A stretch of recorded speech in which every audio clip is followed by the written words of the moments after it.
Hello friends, today we will learn about gene libraries. What do you mean by gene library and all its details? The collection of DNA fragments specifically from genes from a particular species represents gene library. The creation or construction of gene library is accomplished by isolating the complete genome, which is cut into fragments and cloned in suitable vectors. Then the specific clone carrying the desired DNA can be identified, isolated and characterized. In this manner, a library of genes or clones for the entire genome of a species can be constructed. The size of genomes in different species are variable. A complete gene library for each organism contains all the genomic DNA. Biotechnologists are particularly interested in the isolation of genes which encode for proteins. There is a distinct difference in genes of prokaryotic and eukaryotic cells. In prokaryotic organisms, the structural genes coding for proteins are continuous. However, in case of eukaryotes, the coding regions of structural genes are separated by non-coding regions. For this reason, the construction of gene libraries for eukaryotes is more complicated. Creating a gene library. Let's know about the creation of gene library. The DNA from the source organism is digested by restriction endonuclease to result in fragments. Example, EcoR1. It is desirable to create conditions so that partial digestion and not complete digestion occurs. By this way, all possible DNA fragments of variable size can be produced. The partial digestion of a DNA with a restriction endonuclease. The cleavages occur at the different sites to result in DNA fragments of varying lengths. Some of them may be large while others are small. In practice, a combination of restriction enzymes are used to digest source DNA to release a large number of DNA fragments. The desired fragments can be isolated and cloned. Some workers use the term shotgun experiment for creation of random clones from a genomic DNA. In shotgun approach, the DNA is subjected to random cleavage by restriction endonucleases. Let's know about Maniatis technique for creating gene library. In the technique developed by Maniatis et al. 1978, two restriction endonucleases are used to cut the target DNA. Partial digestion allows the formation of majority of DNA fragments with a length of 10 to 30 kilobase pair. The fragments are frequently overlapping and they can be fractionated by gel electrophoresis. The isolated fragments are inserted into lambda phase vector and cloned. Let's know about establishment of a gene library for humans. The human cellular DNA may be subjected to digestion by restriction endonucleases. Example, EcoR1. The fragments formed on an average are about 4 kilobase pair in size. That means 4000 nitrogen bases.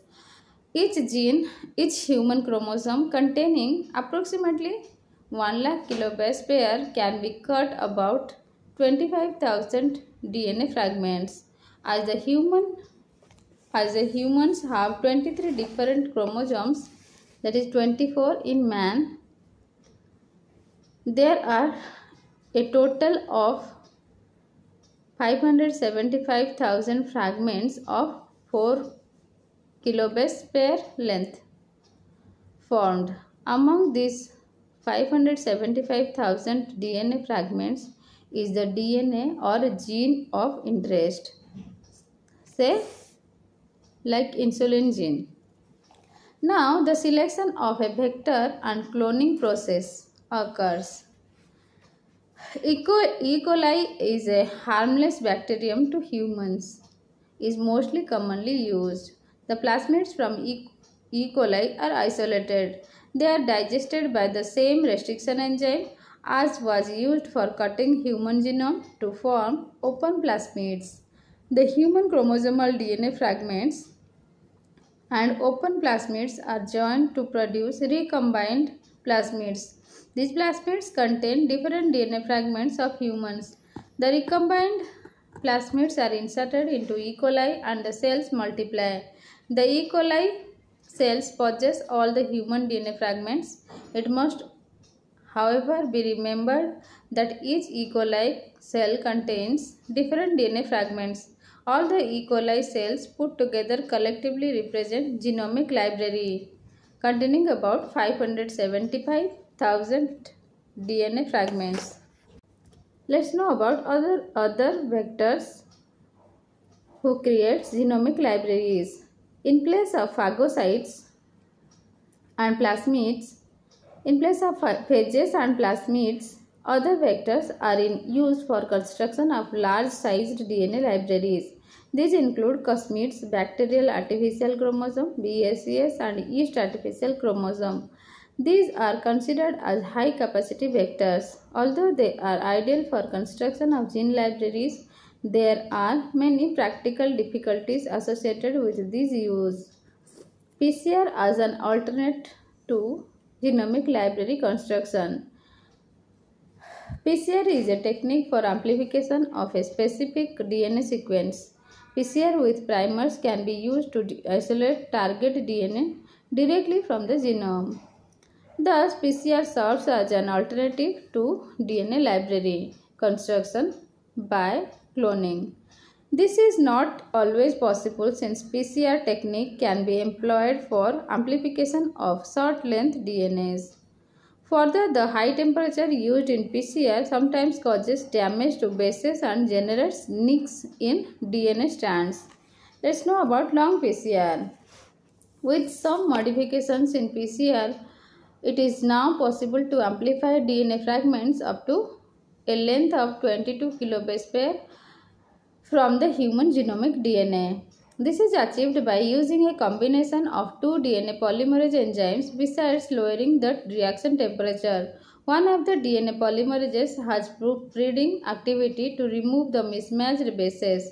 Some commercial companies, in fact, provide enzyme cocktails ideally suited for long PCR. TAC plus long PCR system marketed by Strategenes.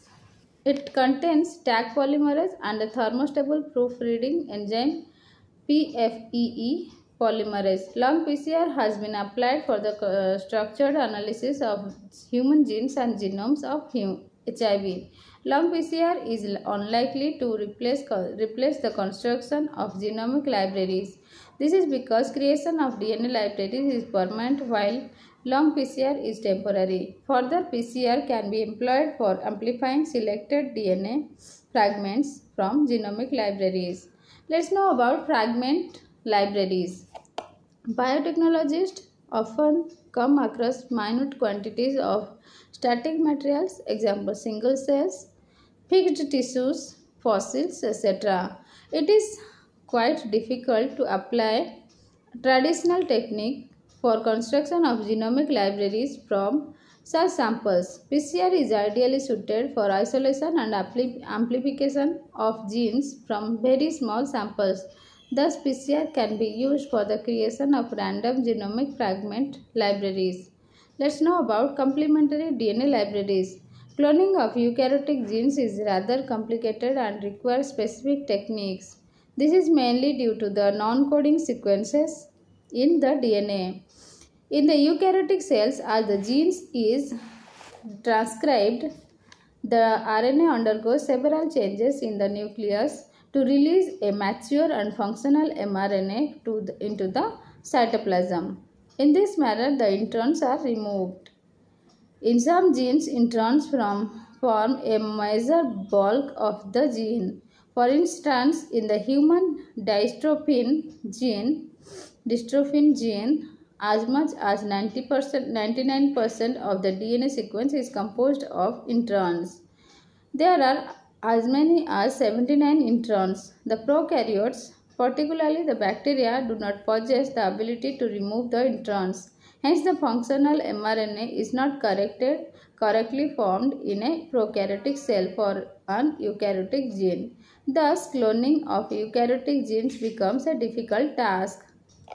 Let's know about synthesis of complementary DNA. Complementary DNA is a double-stranded complement of an mRNA. cDNA can be synthesized from mRNA by reverse transcription as eukaryotic functional mRNA, which does not have introns, possesses a G cap at 5' and a poly A tail at the 3' end. The requisite mRNA is isolated and purified. This primer provides 3' hydroxyl group for the synthesis of a DNA strand. With the addition of the enzyme reverse transcriptase and the 4 deoxynucleotides DATP, DTP, DGTP and DCTP, DNA synthesis proceeds. For the bases A, G, C and U is the template mRNA. The corresponding complementary bases in DNA respectively are T, C, G and A. The newly synthesized first DNA strand has a tendency to fold back onto itself for a few nucleotides to form a hairpin loop. The loop of the first DNA strand serves as the template for the synthesis of second DNA strand. By the addition of E. coli DNA polymerase, the second DNA strand synthesis occurs starting from the end of the hairpin loop. On treatment with the enzyme RNase H, mRNA molecules are degraded. The enzyme SI nuclease cleaves the hairpin loops and degrades single-stranded DNA extensions. The final products are complementary DNA copies of original mRNA. Some of them are complete while others are incomplete. Now let's know about limitations of the technique. Limitations of DNA libraries. The main disadvantage with the hairpin method is the loss of a small sequence at the 5' end of cDNA due to cleavage by SI nuclease. Let's know about improved method for cDNA synthesis. To overcome the limitation described till now, some improvements have been made in cDNA synthesis. As the first strand of cDNA is synthesized, it is tailed with cytidine residues with the help of the enzyme terminal transferase. The mRNA strand is hydrolyzed with alkali and the full-length cDNA is recovered. A synthetic oligo-DG primer is then annealed to oligo-DC. This in turn enables the synthesis of the second strand of cDNA. By this improved technique, a full length of cDNA corresponding to mRNA is obtained, but the efficiency of this method is comparatively lower. Construction of cDNA libraries. Let's know about the construction of cDNA libraries. The complementary DNA molecules can be cloned in cloning vector for creating cDNA libraries. The cDNA insertion into the vector should have correct orientation. This is achieved by the addition of a synthetic linker to the double-stranded. Let's know about screening strategies. Once a DNA library or a cDNA library is created, the clones must be screened for identification of specific clones. The screening techniques are mostly based on the sequence of the clone or the structure or function of its products. Let's know about screening by DNA hybridization. The target sequence in a DNA can be determined with a DNA probe. To start with, the double-stranded DNA of interest is converted into single-stranded strands by heat or alkali, that is denaturation. The two DNA strands are kept apart by binding to solid matrix such as nitrocellulose or nylon membrane. Now the single strands of DNA probe labeled with radioisotope are added. Hybridization occurs between the complementary nucleotide sequences of the target DNA and probe. For a stable base pairing, at least 80% of the bases in the two strands should be matching. The hybridized DNA can be detected by autoradiography. Now let's know about DNA probes. The DNA probes used for screening purpose can be synthesized in many ways. Let's know about random primer method. Radioisotope labeled DNA primers can be produced by this technique. The double-stranded DNA containing the sequence needed to serve as a probe is denatured. A mixture of synthetic oligonucleotides with all possible combinations of bases A, G, C, T with a length of C nucleotides each serve as primers. Some of these primers with complementary sequences will hybridize with the template DNA. This occurrence is entirely by chance and the probability is reasonably good. By the addition of 4-deoxyribonucleotides and in the presence of the enzyme DNA polymerase of E. coli, the primers are extended on the template DNA. Since a radioactive label is used, the newly synthesized DNA fragments are labeled at appropriate places, and these are the DNA probes. A number of labeled DNA probes can be produced from an unlabeled template DNA. Now let's know about non-isotopic DNA probes. For the production of non-isotopic DNA probes, one of the 4-deoxynucleotides is tagged with a label. Example, biotin. The label of DNA probes can be detected by use of chemical and enzymatic reactions. Let's know about screening of colony hybridization. The DNA sequence in the transformed colonies can be detected by hybridization with radioactive DNA probes. Colony hybridization technique is also referred to as replica plating by some authors. The transformed cells are grown as colonies on a master plate. Samples of each colony are transferred to a solid matrix such as nitrocellulose or nylon membrane. The transfer is carefully carried out to retain the pattern of the colonies on the master plate. Thus, the nitrocellulose paper contains a photocopy pattern of the master plate colonies. The colony cells are lysed and deproteinized. The DNA is denatured and irreversibly bound to matrix. Now, a radiolabeled DNA probe is added which hybridizes with the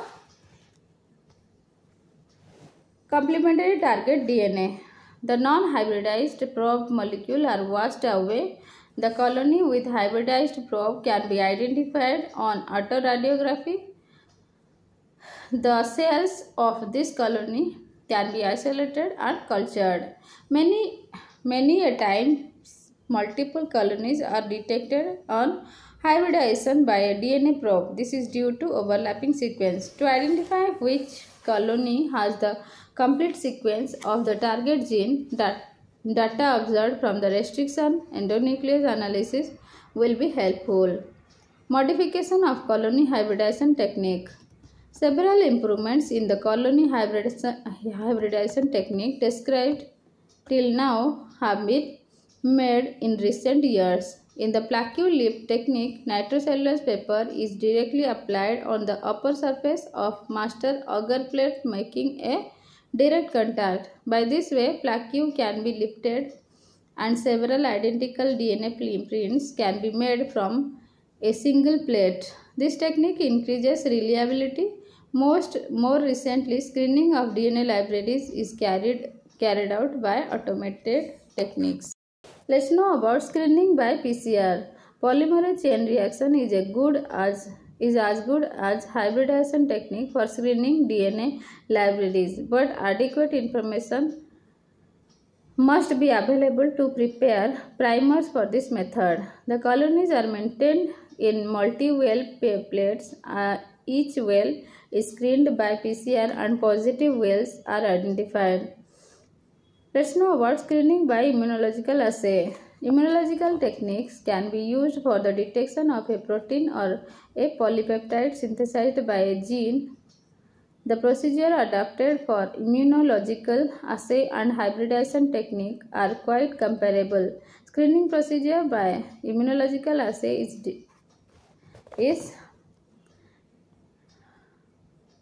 is described now.